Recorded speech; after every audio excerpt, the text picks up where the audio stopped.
Hello and welcome to this inaugural episode of the Marginal Babble podcast. I'm very happy that you've managed to find your way over to us. In this episode, I sit down with Bastien Chab, e-Ferret, which I'm sure I'm pronouncing incorrectly, to sit down and talk about both internal and external migration and how it affects economies all over the world. Bastien is a senior lecturer at the Middlesex University Business School and also a fellow of the Institute of Labour Economics. This episode picks up as Bastien and I discuss a recent paper he co-authored regarding re-immigration behaviour specifically in France. With that being said, I hope you enjoyed the episode and please enjoy.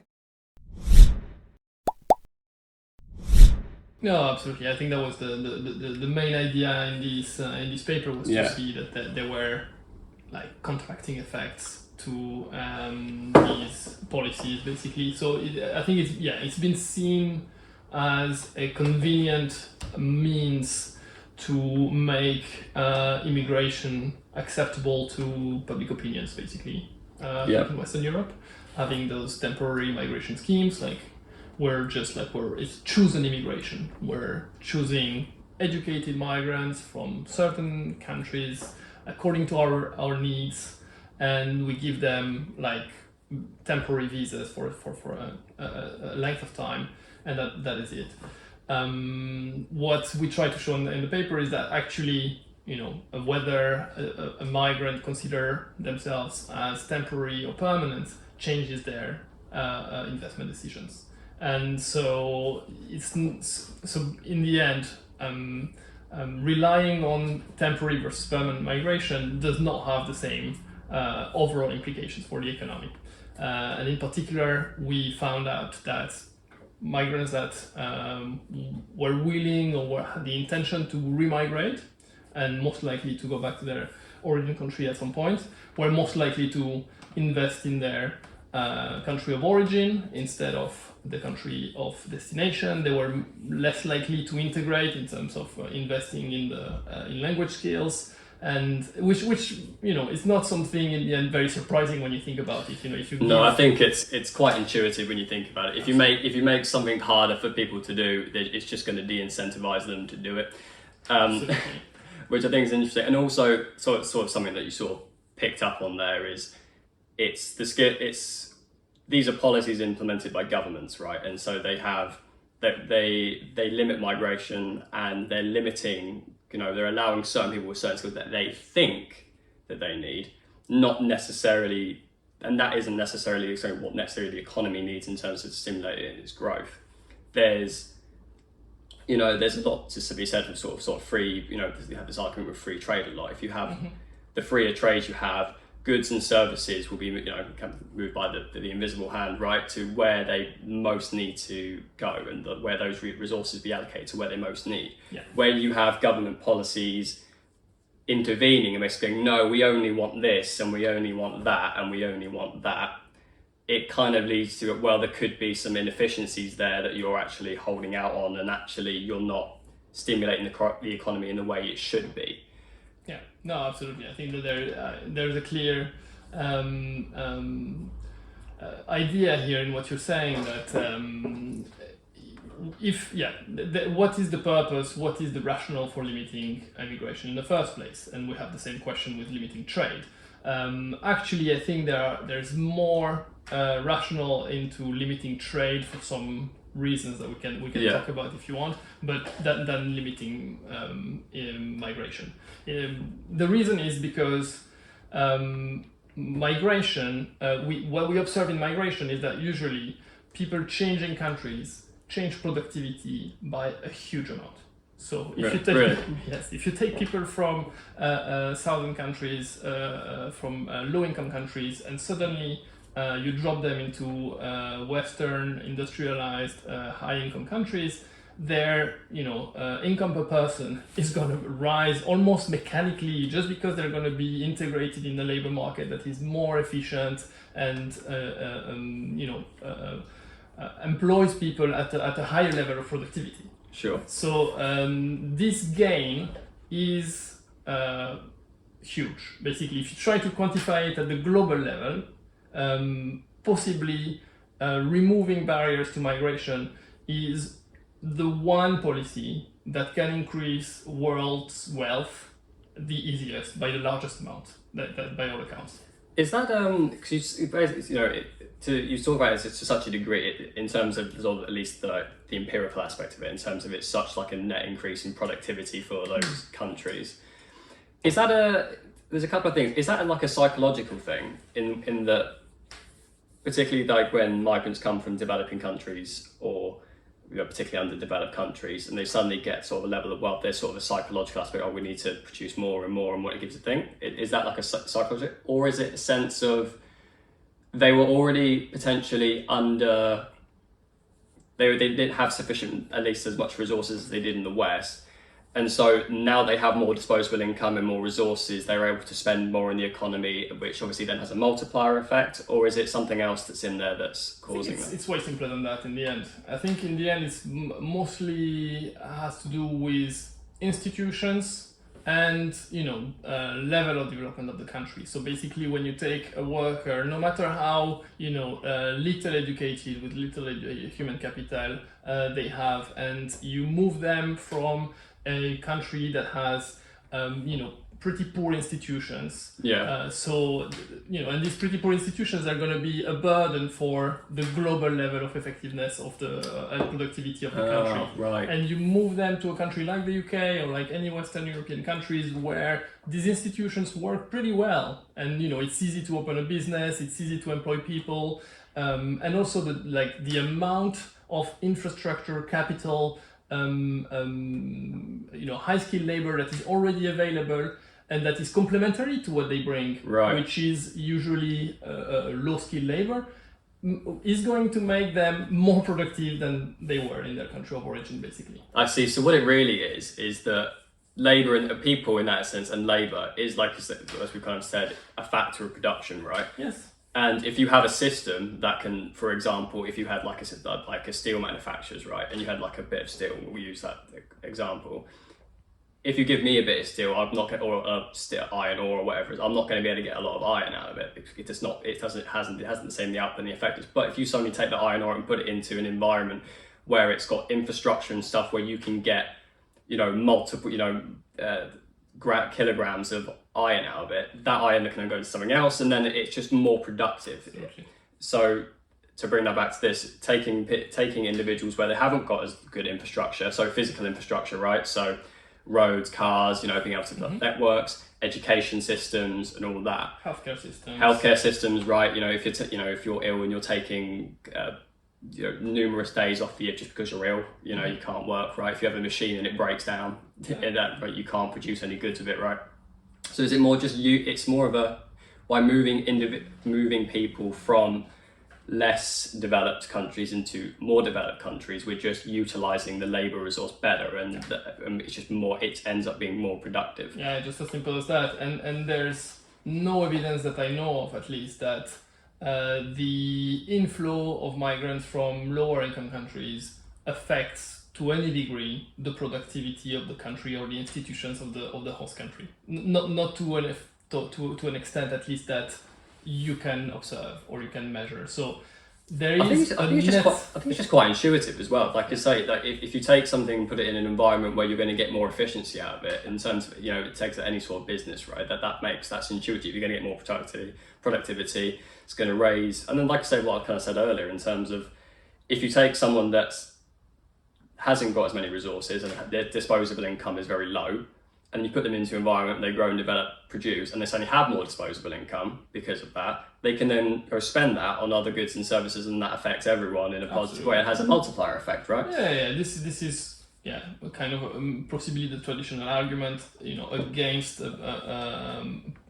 policies that restrict migration, is that people tend to focus on the costs linked to newly arrived migrants, but they forget about the productivity generated. Exactly, and not only, but also all the expenses, all the expenditure that they have in the society. They participate to the economy, and when most of the studies, when they look at costs and benefits of migrants, they usually arrive to a net benefit of migration. They usually tend to contribute more in terms of taxes that they pay, and income that they generate, rather than on a type of social benefits that they would get from the state or these kind of things. Sure. So so obviously you can paint a black picture, and a lot of the politicians are trying to do that.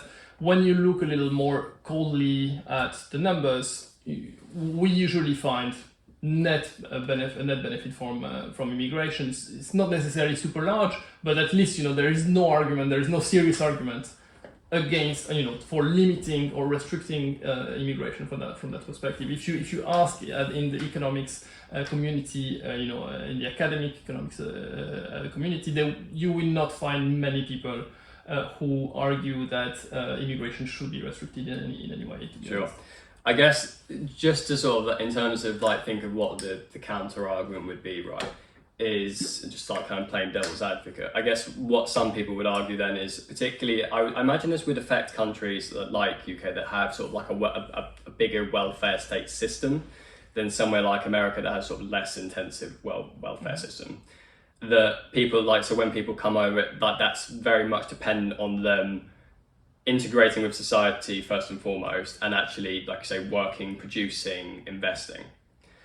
If they're potentially not doing those things, and you have a welfare state system that everyone can access, then it can end up being a drain on it. But I guess what you have to, the question then becomes how many people, and I'm not saying this is necessarily a bad way, right? If let's say you have a group of a family of 5, right?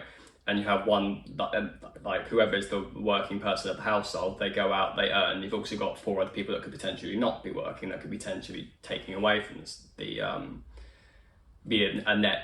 Obviously, the family's whole might be a net positive, but you've obviously got 4 other people that might be a net drain.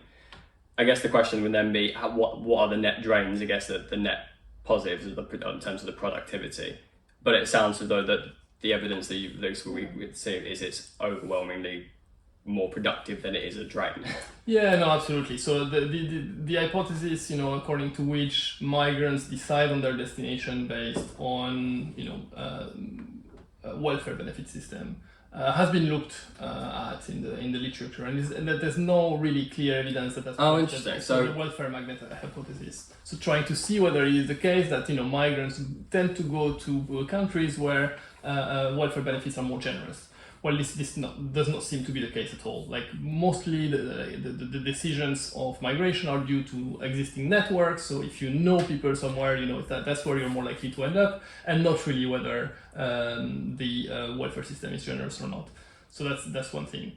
The second thing I wanted to say is about the countervailing argument to limiting or restricting immigration. There is one, the fact that it is possible that the arrival of unskilled or low-skilled immigration may have an impact on the local population, especially the population that is not very skilled, because they will be competing on the same kind of local labor markets. Sure, and obviously if you come from a less developed country, at least on the low-skilled level, right, or the lower skilled, I should say, if you come from a country that's more developing, you're used to a lower standing of living, yes, you're more likely to take lower wages, and that then impacts the native population, I guess you would call it. Yeah. And that they can, and again, labour, we kind of talk about this again, labour it's not a factor of production like everything else is a factor of production. There are people, they have opinions, and they vote. Right. Okay. So maybe let's come to that just in a second time, because here I think there is one thing that is is it documented that the inflow of low-skilled migrants impacts the wages of low-skilled native population? The evidence is really mixed. So it's been a big debate. And the 2 main figures in that debate are David Card and George Porjas. They've gone, back and forth in their papers, looking at one very typical episode, which is the Mariel boat lift, so the arrival of migrants from Cuba in a very short period of time, 3 months during the 1980s. I don't have the date now. Maybe 88. Should check that. And because it's so really concentrated in time, they could really have a look at the labor market in Miami looking at whether this inflow of low-skilled migrants from Cuba had an impact on wages. And the answer is that, depending on who you side with, but it cannot have had a large effect. Right. So Borjas usually, depending on his methodology, finds that on very limited segment of the population, I think he looks especially at black men, unskilled, finds some negative impact. David Card came back with an argument that actually it was because of how the sample was selected.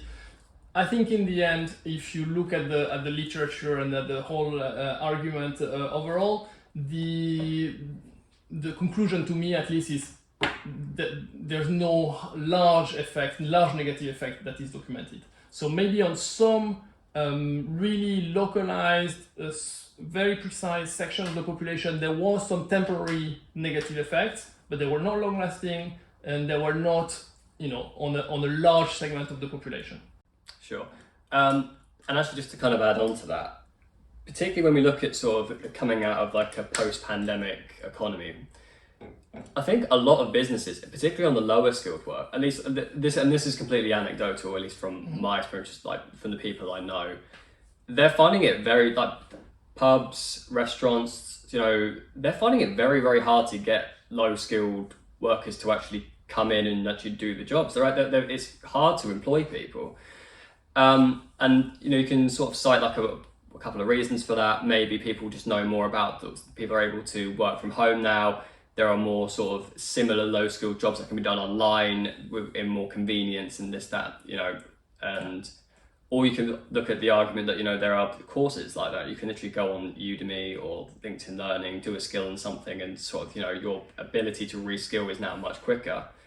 And you can also look at perhaps the fact that, as with any sort of disruption in the economy, it tends to give like a jolt to it, and people tend to end up making different decisions that are potentially in a rut. So then people that were thinking about moving potentially before, maybe that was the kick that they needed, and they had time to reskill throughout, sort of when we were in lockdown and all that kind of stuff. But so again, that's quite anecdotal. I don't know what the current rates of sort of employment are, but I know particularly in the low skill sector, it's very. I mean, I don't know. I'm not like I must say that I'm not completely aware of those numbers either for the UK. What I would say is that possibly it's it might be one of the impacts of Brexit in here, because it's pretty clear that Brexit has had an effect on the flow and also on the patterns of circular migration of Eastern Europeans to the UK. Sure. I mean, fundamentally, we talk about the fact that ease of migration and borders basically allows people to move to where there is opportunities and jobs more efficiently and allocate that labour asset more effectively. Mm-hmm. Brexit's been initiated, and suddenly it is harder to cross the border, and it's hard to come in. And so, yeah. I guess businesses in that sense, suddenly there is a less supply of labour, and that means that. So I think the sectors that should have been more affected are those sectors that were really using seasonal migration. Right. So the agricultural sector, probably the restaurant sector, hospitality in industry in general, exactly. Because these people might have been more affected by the fact that they were not eligible to the pre-settled or settled status. Sure. Because another sector that employs a lot of European labor is the healthcare sector and the NHS. Yeah. But in the NHS, it's slightly different. It's not seasonal. No. You come here and you're there for sure, and you're there for a longer period of time. And so those people might have had access to pre-settled and settled status, and so the effect of Brexit might take longer to show. Sure, because if you had a sustained job like that, they knew they were going to need you for a long period of time, they would have just it would have been much easier to grant access. But it might be a case of the fact that that's obviously for people that are already in those roles. Yes.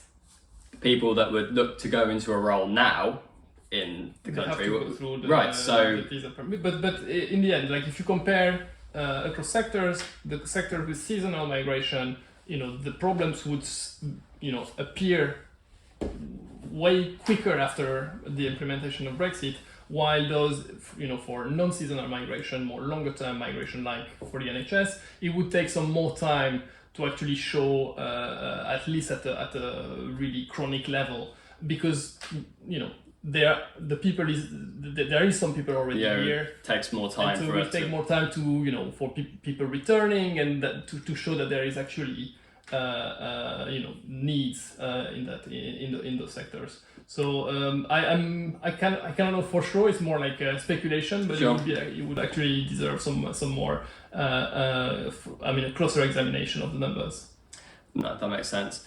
And again, just going back to your paper, I mean, fundamentally what it was is looking at sort of those temporary migration, and part of the conclusion and sort of the issues being investigated was, if you make it very hard to get visas and things like that, then they're not going to invest in the country.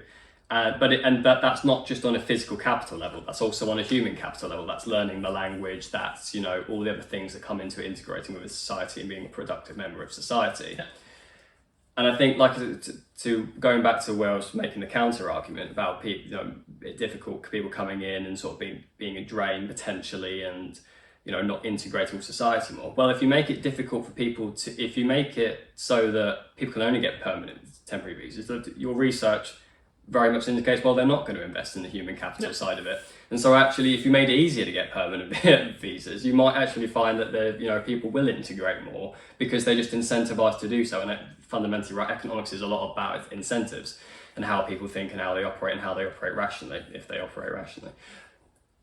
So there is a lot of evidence in that direction. There is a lot of evidence that even making naturalization easier is a big push for people to stay longer, invest more in skills that are particularly productive in the country of destination. So language, for instance. Very but it's language, but it's also it can be also other things, like knowing a little bit more the regulatory environment, the laws and everything. Because we're talking about unskilled migration, but there's also a lot of skilled migration coming to the country. No, of course, as well. And if you talk about lawyers, about engineers, about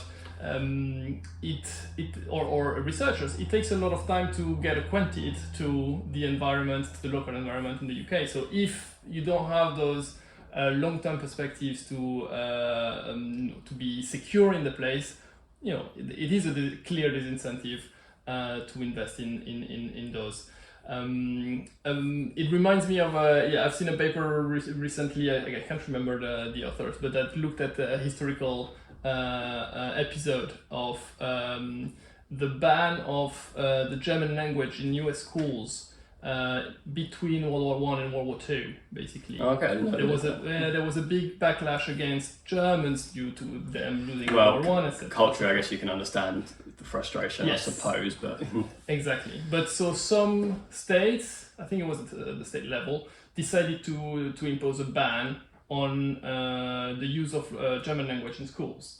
And they they compare across states, how the German migrants integrated differently across those different states. And they find there was a backlash in those states where actually the use of German language was banned.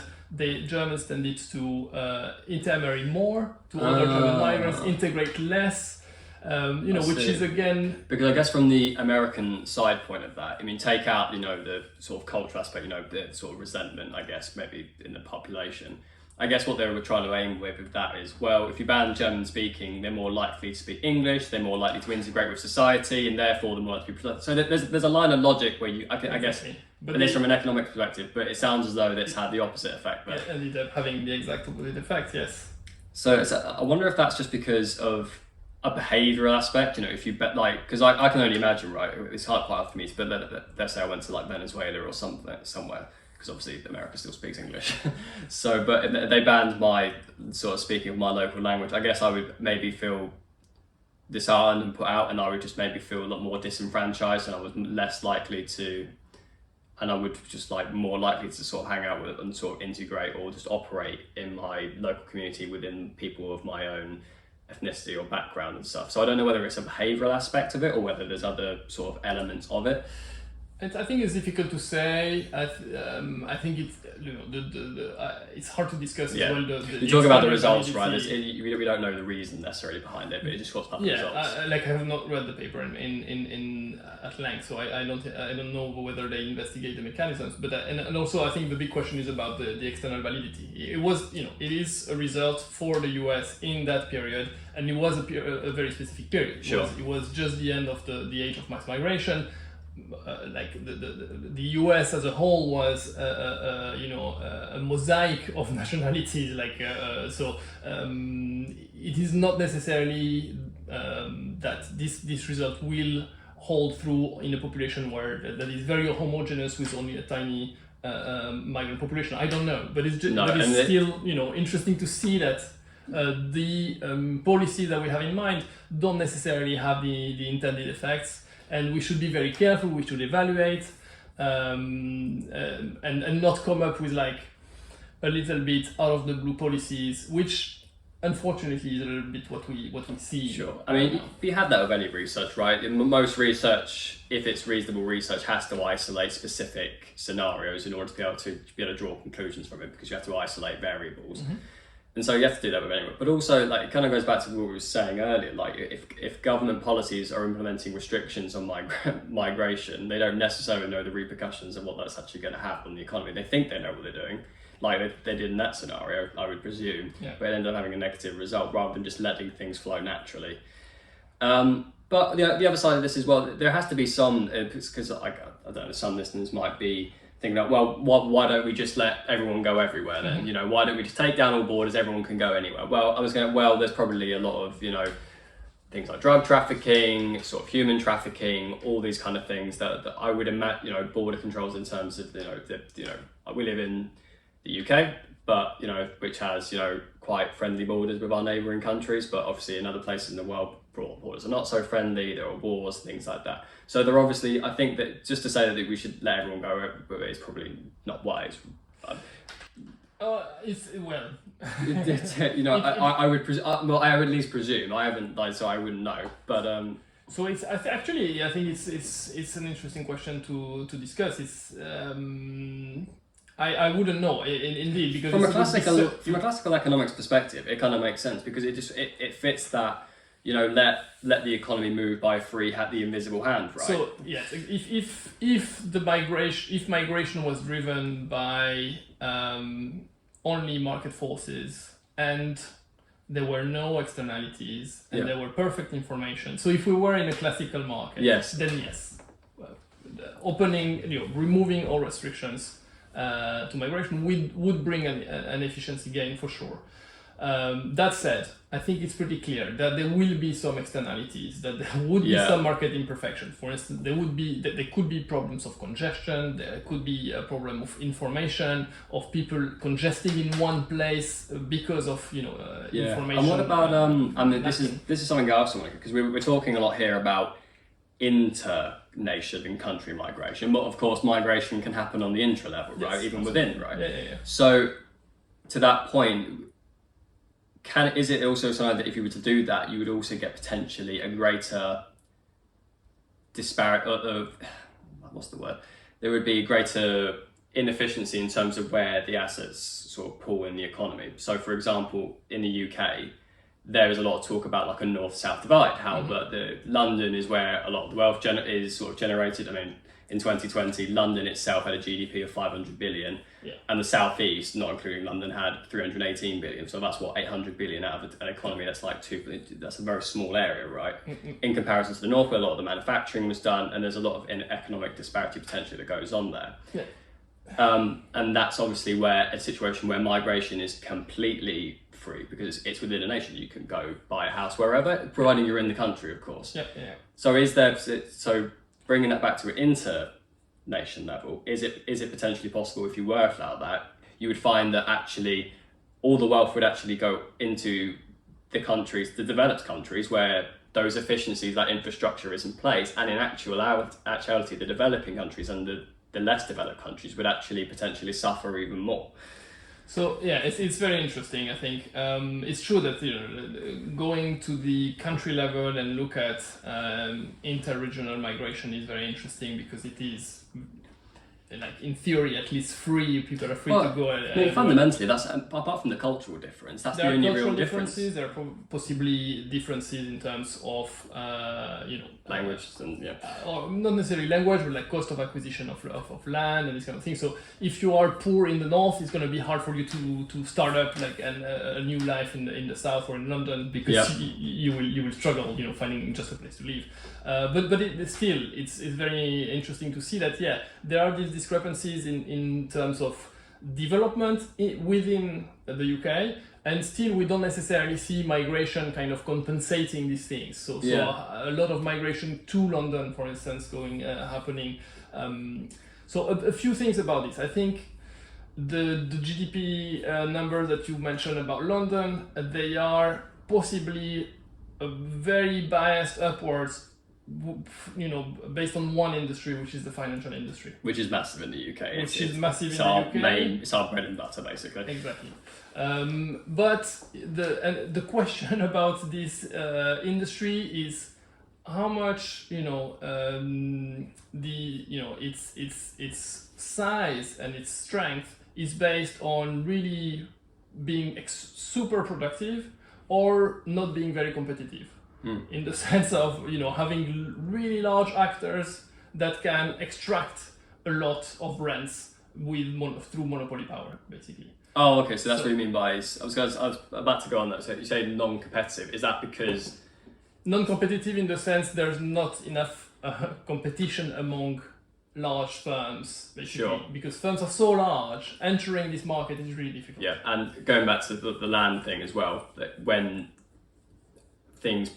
assets or anything pools in one area, it's very hard for, I would imagine, let's say first of all, there's a lot of not everyone can set up a banking company. There's a lot of legislation, a lot of money that would have to go into it just to even start a bank. Yeah. But let's talk about even just like an accounting firm or a law firm, right?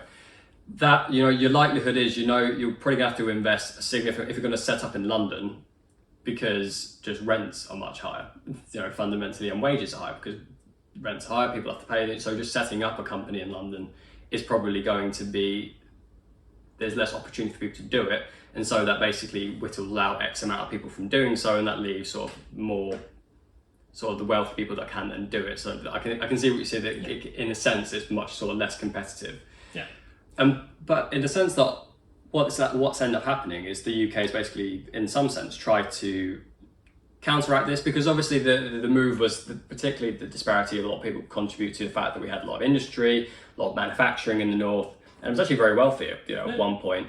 And as we moved away from manufacturing and stuff went out to sort of less developed countries, and we prioritised finance and banking, that's where particularly the City of London, which if people don't know about it, the actual, not London, but the City of London itself, there's like its own sort of, I'd go research it, but it's like its own separate nation in of itself. It's actually very interesting, and they have their own laws, and the Queen actually has to ask permission in order to leave Buckingham Palace because she's not the sovereign queen of it. But that's a whole other topic in of itself.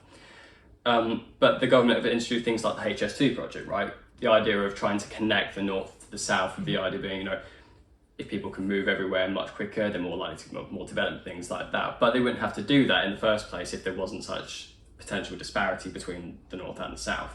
Yeah, so it's a big question in economics, and it has not really been resolved, is whether there is a balance between what we call agglomeration economies. So the fact of having the economic activity clustered in a given place becomes suddenly so much more productive.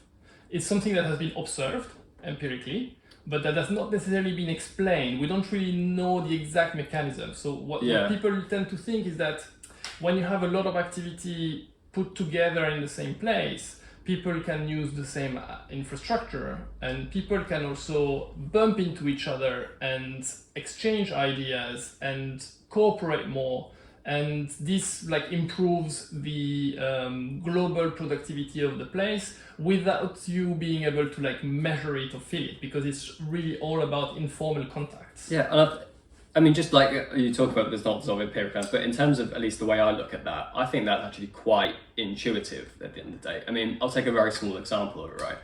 Back where I lived in sort of like rural Reading before I moved to London, like there weren't that many takeaway restaurants around and it was very hard to get stuff delivered. Now that I live in London, there's like 1 million on one app. Now, what that I would imagine would allow, when you take that into context of what business is, you have law firms, you have accounting firms, you have banks, you have this, you have that, you have transport systems, right? And so you just have more things at your disposal that you can quickly adjust and develop and move on. When you have all those resources and opportunities around you, then more people come into it, and it just allows for more productivity. I mean, that's just from I can't explain that empirically, but like that's just intuitively I can understand why that phenomenon would exist. Yeah, so that exists on the one side, but obviously on the other side you have another theoretical effect that should appear is the congestion effect, like that you can increase the number of people or the economic activity in one cluster to a certain point. After a certain point, it's gonna create, externalities, pollution, sure. A number of things that people dislike. Yeah. And so in theory, at least, public policies should balance these agglomeration economies, increasing returns to scale, basically, kind of effect, external and internal, to these congestion effects that should kick in theory somewhere. So that's one thing, but it is made, I think, more complicated by the fact that we don't know, we cannot be sure right now that the success of these sectors in very concentrated areas like the financial sector in London is due to high productivity or is due to market power. So there is a very recent and interesting book by Yannick Out, whose title I don't remember now, but who really claims that there is more and more, that the increasing inequality over the past 30 and 40 years is driven by the increasing market powers of large firms. So it's the financial sector in the UK, but it would be any like multi-national sector in other countries. Like he speaks about the beer manufacturing sector, for instance, which in the end worldwide you have like 4 firms producing most of the beer worldwide, and his claim is that now you have the inequalities coming from the fact that either you work for the top management of those firms whose job is to limit competition. So you have, managers, lawyers that, through lobbying and working courts manage to create, moats between firms. So or through mergers as well and acquisition, or you are, the working part of those firms, and you have no market power. Those firms are so few that they can extract rents from their employees. So it's a monopsony on the labor market. Yeah. And in the end, the small hands in these large firms earn less than they would if the governments would implement an environment of more perfect competition. Yeah, and the government's definitely tried to. I mean, one aspect you can see this is definitely like, for example, the energy sector. Because, I mean, and this isn't necessarily like, people just the companies becoming very wealthy. I mean, fundamentally, right, energy is difficult because there is so much money and infrastructure that has to go into place. Yeah, absolutely. Like, a startup's just not going to go into it, lay $1 million, like for telecoms, for example, if they're going to lay millions of lines of fiber optic just to see if they can potentially compete with BT. That's just not, it's very difficult for firms to do that. That's correct. I mean, there's obviously like the argument as well that if a firm becomes that size, the likelihood is it's allocating capital the most efficiently, at least within that market, and that's why they'll be able to do it. And then if you give them more resources and more capital, they'll be able to allocate it very efficiently and potentially reduce prices, which to an extent I think it is fair. Like Amazon, I would say, is an example of that. Yes, it's sort of very good, but it has reduced a lot of prices in terms of how you're buying online. True. That being said, there at the same time, they're also becoming a larger employer, and if wages are being pushed down, then suddenly the people buying those goods, all right, price level might be reduced, but then the wages you're getting are also reduced. And I think this is now clearly the case when you see the power that Amazon has in choosing their location of their warehouses and this kind of thing. Like, it has become a question of finding a place where they will not pay taxes for a long time, yeah. where they will make sure that their employees will not unionize for a long time. I think it's clear to me. It's clearly monopoly power at work. Yeah. So So is it something that we want to see? This activity led by large firms and whose size depend on extraction of monopoly power, or do we want to recognize that and maybe restore some competition? You were mentioning the energy market. I think in the energy market, there is more focus on it from the regulatory perspective, because it has this tendency to become monopolistic, naturally, as we say, because of the large infrastructure and everything. The nature of the beast, basically. Exactly. But for digital platforms like social media, like online shopping, it's a whole new thing. We didn't know until very recently that it would become like that. Sure. And realistically, there aren't new social media. Social media is a weird one, actually, digital media, because it seems like a new company gets discovered every couple of years. So there does seem to be at least some new entries into the market with trends and stuff. But even then, right? So even then, I mean, what's it? Facebook. I mean, that's been bought. Facebook, Google. I was about to say Instagram, right? But Facebook bought Instagram. YouTube, Google bought YouTube. It's all they all end up aggregating. It's not more than 5 in the end. No, exactly. Worldwide. Yeah. So. But then I guess I can see it, and competition is always good, right? Because the more actors you have, the more they have to compete in terms of prices and things like that, and then that can bring down the price level in and of itself without that sort of mass production aspect. So I guess there are, again, contradicting forces. There is the fact that on the one hand, there are increasing returns to scale. So of course. Of course, you would prefer one Google Map than 10 Google Maps, because on the one Google Map you're gonna find all the businesses and everything. Right. And then that's the point. Like, in terms of social media, like if there were 100 social media and you had to have 100 different apps in order to contact one, everyone had like different accounts and used different ones, it would be a nightmare. Absolutely. But at the same time, you have this market concentration effect that goes against that. So it's in finding the right balance between exploiting all these increasing returns to scale that are out there, and may allow us to decrease prices or even have free services like Google Maps. Sure.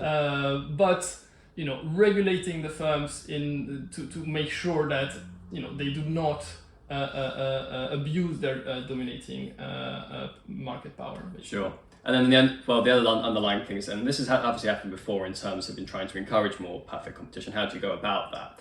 Because it's happened to an extent in the UK. So BT, at least that they were, they've had to basically disband into BT and OpenReach in terms of their services. So they're basically cut, at least vertically, and so there's at least some work been done to tackle it.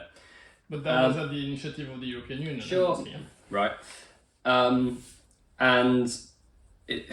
what you also have to come back to is like who's really sort of like implementing this, and like people were very skeptical of governments and their ability to manage something efficiently. When if it was just someone in their job doing it, it might be different, but there's a lot of politics that comes along with certain things and getting precision. I mean, one of the most frustrating things I have with politics in general is just the fact that how much time and energy needs to be spent on just sort of campaigning to get into office, as opposed to just being an administrator of the country. And to be honest with you, I don't really have a massive solution for that. No, I have the similar thoughts sometimes. I mean, it is very frustrating that politicians have to have goals, and their goals, are their own, are not I know, and when we talk about sort of stuff that has to be implemented, because if you leave like a lot of these, and we'll talk about that, a lot of these are great. If you leave them naturally, they will resources will end up in the hands of people that are able to allocate the resources most efficiently. So in Amazon. And so, at least a lot of the time, at least, particularly with new sectors. So, let me interrupt you for a second. Depends what I'm not a big believer in the naturally in the word natural. Well, I say natural because in a sense, competition is something, and a fair competition is actually something that requires a lot of effort, and it requires a lot of government action. It's not that less government action gives perfect competition. I think this is a kind of a wrong way to look at things.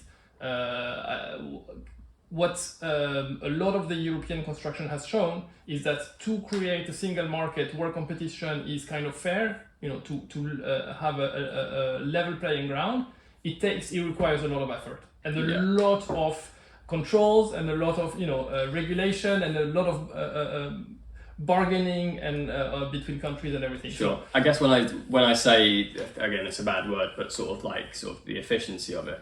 If I was to take this into sort of game theory explanation, if everyone was like in a one-shot game scenario with allocation resources, it would be fine. And you had no regulation, it'd probably be fine. But over infinite games, the likelihood is resources are going to pool within one company, and then as that company develops, and then it's going to drive out all the other companies, and then you can have low competition and they can rise prices. So it's one of those things where, all right, maybe in a one-shot scenario it would be efficient, quote unquote, but over infinite games it wouldn't necessarily get into that scenario, and that's where regulation was proven to encourage more competition potentially. But then to that point, someone has to initiate the policy, and we've talked about this already in terms of the migration, right? To bring this back to migration. America said, right, you can't use German language, and they did it, and they didn't do it, and it had the opposite effect. And I think that's just what a lot of people tend to have issues with when governments one, it's just their intentions behind it, those elected officials, but also their ability to actually effectively implement policies. Because we can say that, right, we definitely need more competition, we need policies to be introduction, but there's a practical approach to this. The right policies have to be implemented to actually encourage these and have the outcome that you desire, and that isn't necessary. And at least I guess some people would argue there isn't a massive amount of evidence to say that countries can do that. But I guess like I say, the BTO Prem-Reach that was I guess effectively implemented by the UK and on the behest of sort of the EU and stuff. So I think we have more agency than we think. I mean, once the correct decisions have been taken, I think it's less of a problem. But indeed, there is the whole political game before that, and that makes it really difficult in the sense that you have to convince people that these are the right policies and to vote for you and everything. And now now we have to implement Brexit. Right, and bringing this back to sort of the migration stuff, we can talk about stuff in terms of efficiency, in terms of economic models, and what would at least appear to be most in terms of generating resources. Yeah. In practicality, you have to implement stuff, and there are people with feelings on either side, and that can cause friction, and that can also cause disruption, because if people's, for whatever reason, could do anything and cause riots or this, that, and that, and all these other things aren't necessarily that take into account those models, either rightly or wrongly, right? And those policies to either stop immigration or things like that, those are all done by governments or our government officials, and so it could be efficient. Yeah, but okay, I think in the end, the real issue is deciding on policies based on evidence. Yeah, I mean that's sort of and evaluating policies and looking also at history to guide policy making. We have had episodes in history of, immense episodes of migration, international but also intra-country, that have been stopped very sharply. So that was the US in the beginning of the 20th century. Okay, there was an age of mass migration from the 1870s until 1920, when it was stopped really sharply. By a few laws in the space of 10 years or not even, and we can document now a lot of the effects that migration and the stop of migration has had on the US economy at that period.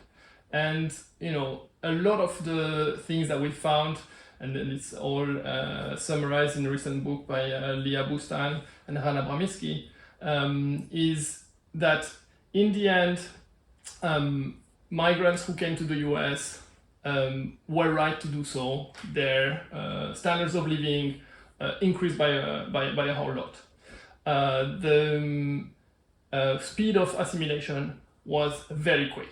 Like it was one generation basically. Yeah. So and they were coming from very, very different countries. You had several Complete ways. variety, yeah. And exactly. And so and also what is interesting is that it is the same kind of speed of assimilation that we actually see now. So it's not that previous immigration was better. No, it's basically more or less the same.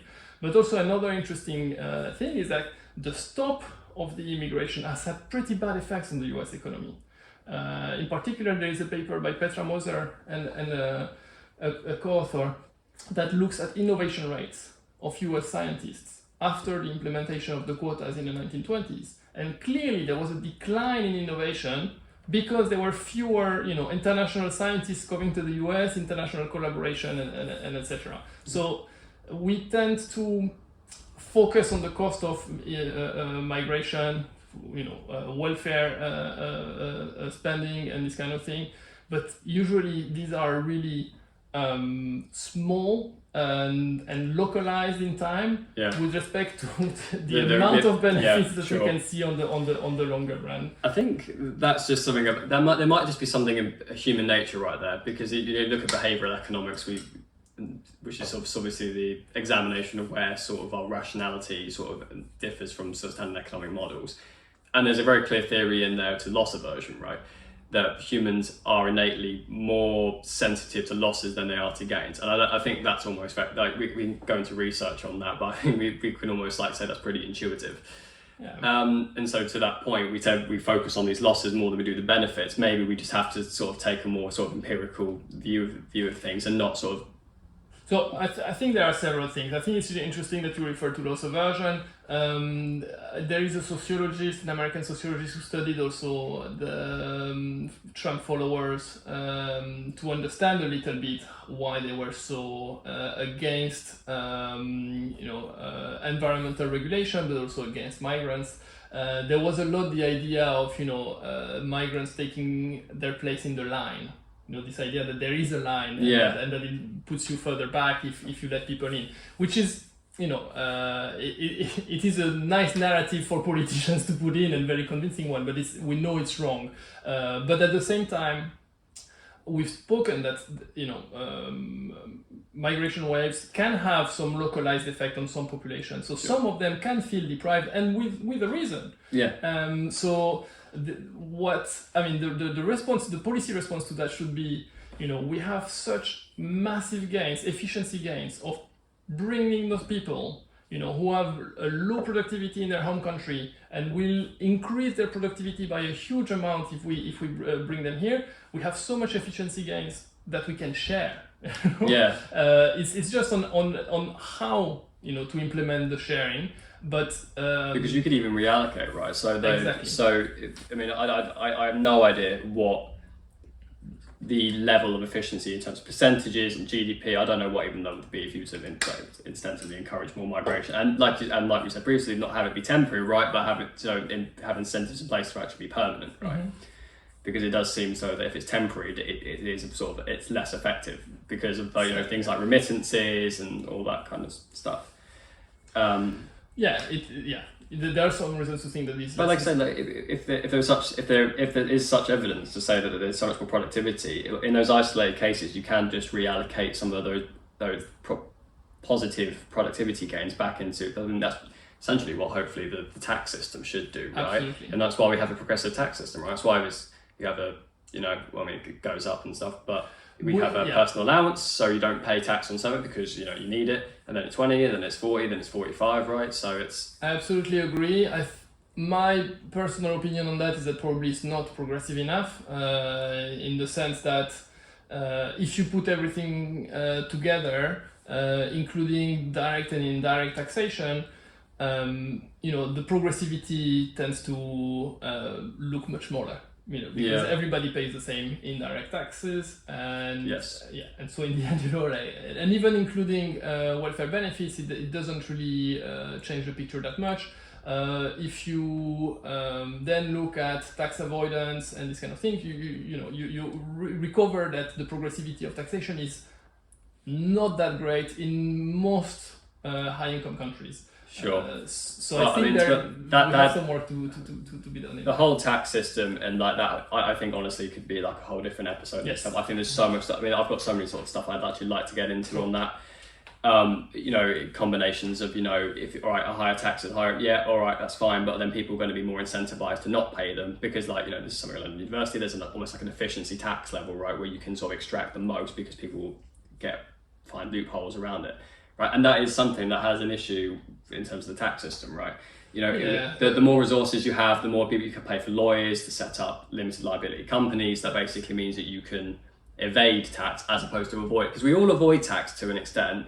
No, we all do. Tax avoidance is good. If you have an ISA, like a tax-free ISA, that is a tax avoidance scheme, and it's a good scheme. It's a publicly endorsed scheme. Tax avoidance is a good thing. There's a reason why we do it. The personal allowance, we will have a personal allowance on our income. You want to incentivize exactly. behavior. No, exactly. So tax avoidance is good. Tax evasion is obviously where that's not good, because that's a line that we've set and people are evading it essentially.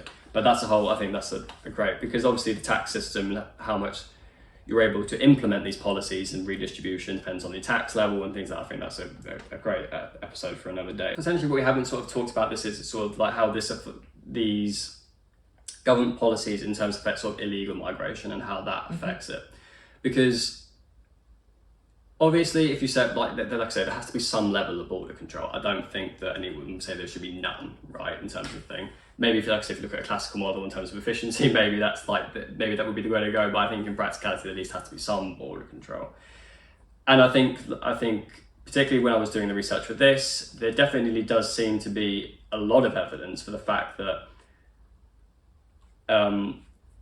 migration is not only important, but it contributes to that working age of population that actually allows you to grow, which is a massive thing in, I think, developed economies, particularly when we're seeing the replacement rate for a lot of these developed economies drop below 2.1, which is the replacement rate, right?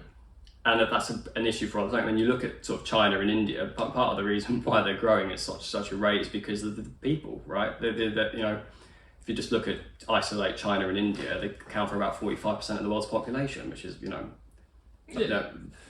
No, this is true. This is the whole theory of the demographic dividend, and that when your working age population increases with respect to the dependents, then you have this effect of.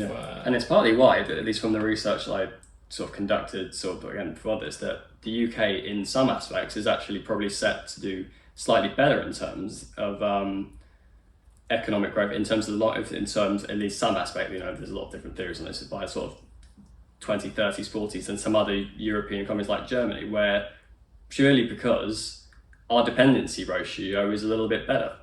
Yeah, I think the fertility rate in Germany has dropped to really low levels, even lower than the UK. I think that the easier answer to all this is migration, basically. Just encouraging it. I think most economists would agree on that, and because some. We hear some people, very influential people on Twitter, like Elon Musk, arguing. Well, he's very big on having lots of kids and stuff, which I think to a lot of people, because a lot of people see sort of having more kids almost like irresponsible when, in terms of an environment, I think they look at it in terms of environmental sense. They see exactly. So I think in terms of the environment, it's pretty clear that it is a bit irresponsible to advocate for higher population. And I think that if you look at it in the perspective of dependency ratios, it's also kind of a myopic way to look at things, because we don't have a global population problem. No, it's very localized to the developed world. I mean, Japan's the obvious one, but not necessarily only. I think China will have very soon a population aging problem. Very soon. Because of one-child policy. They're not. I mean, you call them a developing economy. I mean, they've got, I think, the fastest growing middle class of anywhere in the world. Absolutely. Let's say middle income economy in terms of income per capita, soon to be high income economy probably. But yeah, they will have this population aging problem in the coming decades. So India probably less so. Because their fertility rates are like declining at a much smoother pace than China, but every country that has had like a pretty steep decline in fertility will have at some point, the same issue with dependency ratios increasing. The other factor that comes in the picture is the lengthening of life expectancy. So to answer, increasing the working life, I think that's so pushing back the age of retirement, which some people aren't like to hear. But I think the biggest problem in that is the inequality. Is the fact that even within a high income country, you have a gradient in terms of socioeconomic status. Low economic status versus high economic status will have probably about 10 years difference in life expectancy, which is absolutely huge. So if you tell people who have 10 fewer years of life expectancy, you're gonna now retire at a later stage, I think this is really unfair. To put that into context, I would say that most developed economies are in and around what sort of life expectancy, somewhere between 77 and 82 years old. When you look at a developing economy, I would say a lot of the time it's around sort of 55, right. So that difference is, if you consider the difference between a developed economy and a developing economy, that's essentially the difference between the higher end of the spectrum and the lower in terms of life expectancy, even within same order of magnitude. It's the same order of magnitude. Which, if you look at it in that context, I think it allows you to sort of visualize it, sort of what kind of disparity that actually is in terms. And it's huge. And so indeed, like implementing these, longer work lives, and so later on retirement age should be done in a way that is also progressive. You cannot have the one size fits all kind of policy. Sure. I mean, my personal kind of view on this is I really don't mind the retirement age going up, providing that I'm able to work, because fundamentally, if I'm able to work at 60, the way people 100 years ago were able to work at 40, right, then I don't necessarily see where that'll be an issue for me, because I would rather have, I quite like working. I like having drive and doing things. I'm not the kind of person that would want to sit around and just relax and all that kind of stuff. So providing that my body would be able to, I actually don't mind working longer. And I think in terms of, like I say, we talk about the dependency ratio, having a higher proportion of working population is a significant aspect of growth and being able to sort of have a healthy, sort of stable economy. But it's that point, it's being able to. And I think healthcare and sort of health levels of the country and sort of does help in that regard. But I think a lot of stuff's got to be done in terms of sort of like obesity and things like that, in terms of being able to affect, because this will be completely anecdotal, because I come from a background that's quite sporty. So I was a hurdler, a reasonable level hurdler, and so I've been around people that were very sporty and sort of very active people, and I always found people that were literally in their 50s, 60s, 80s that were still running and still doing things. There was I used to compete for Windsor Athletics Club, and there was a lady at the age of 70, 80 was doing pole vault, like throwing herself over a bar. And I think that's such an indication of, if you've worked and been healthy and not been over your entire life, you are able to do things at an older age that someone else who maybe hasn't taken advantage as well condition of their body, whether of their own accord, through overeating or that, or because of external factors, they weren't didn't have high enough income and therefore weren't able to buy better food, they weren't able to afford healthcare, physiotherapy, all those things to maintain that. So it might not be the individual's fault, it might just be external factors, right? I think we can work longer, and I think we'll be happy doing so.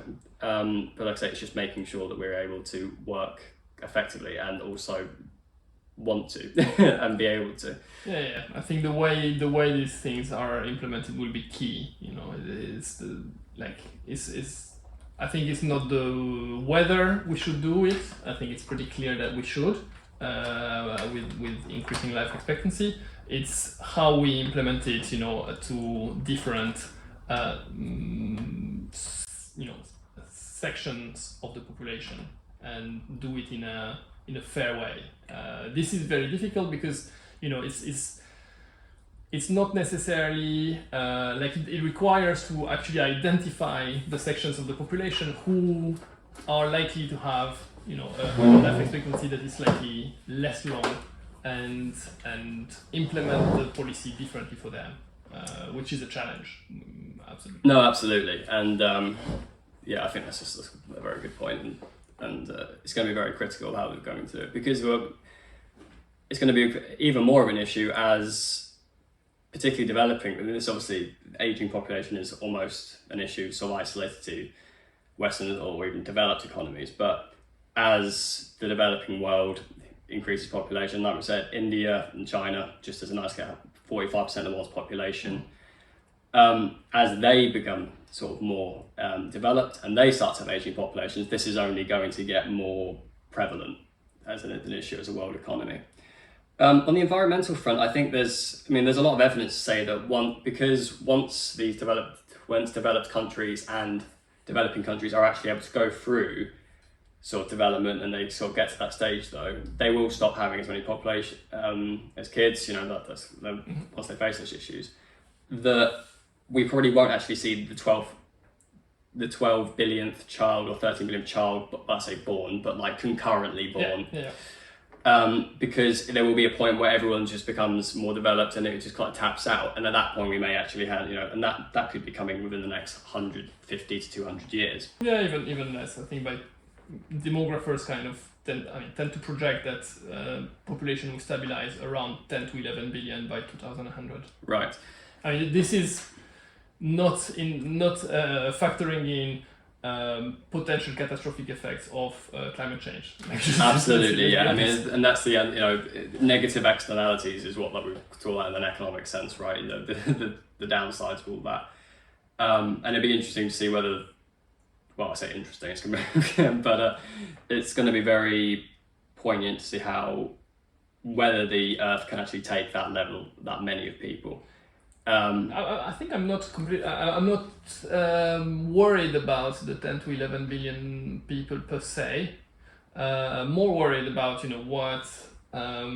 how climate change is gonna affect us in general, and migration in particular. I think it is one topic that we have not necessarily covered just yet, but the effect of climate change on agricultural productivity in particular, and differential effect across latitudes in particular, is going to mean a lot of migration internal to countries.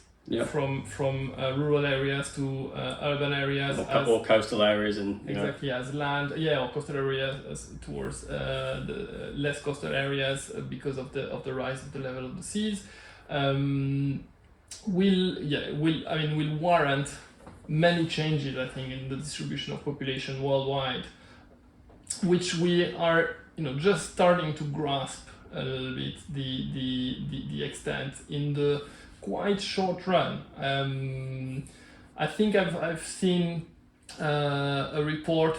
I don't remember who released it, which institution released it, that large parts of India would be unlivable by 2050, and so would lead to drastic out migration from those places. Yeah. I think it's possibly a bit over dramatizing. I didn't read the study. I don't know what their assumptions were, and sometimes you have to be careful. But you can see what they mean by that, because India is going to have one of the largest populations in the world, and if X amount of their land it becomes uninhabitable, those people have to go somewhere, right? No, and not even in terms of like a negative thing, right? Those people need to be productive as as a global population, right? And they need to go to places where they can effectively contribute and use the infrastructure and resources to benefit. Thank you for watching. If you did enjoy, please drop a like down below if you don't mind, and I'll see you in the next one.